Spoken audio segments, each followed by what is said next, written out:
চলে এসেছি বোলপুর শান্তিনিকেতন। আর মেশিন ছাড়া তো আমি বোলপুরে আসিনি, সেটা আপনারা ভালো করে জানেন। আমি যেখানেই যাই মেশিন ইনস্টল করতেই যাই। তো এখন আমরা এসেছি ব্রেকফাস্ট করার জন্য, একটা হোটেলে আমরা দাঁড়িয়েছি। আর মেশিন করতে যখন যাব, মেশিন ইনস্টল করতে যখন যাব, অবশ্যই আপনাদের সেই ভিডিওগুলো আমরা পার্ট পার্ট দেখাবো। বোলপুরে এই সময় বর্ষার সময় দারুণ লাগছে, পুরো চারিদিকটা একদম সবুজ হয়ে গেছে, শুধু দেখুন সবুজ আর সবুজ। এই কারণের জন্যই বোলপুরে এত ভালো লাগে।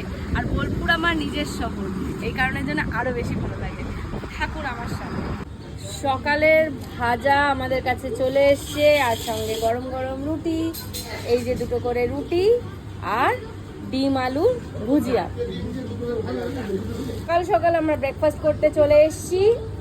এত সুন্দর একটা হোটেলের রাস্তার ধারে, মাঝে মাঝে খেতেও ইচ্ছা করে। আজকে আমরা সেই স্বাদটা নিতে চলে এসেছি।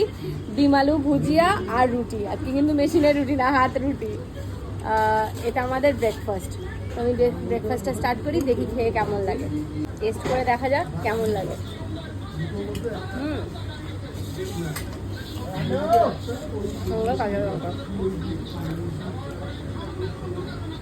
দারুণ। মাঝে মধ্যে এরকম সিম্পল খাবারও ভালো লাগে, গরম গরম হাত রুটি দারুণ দারুণ।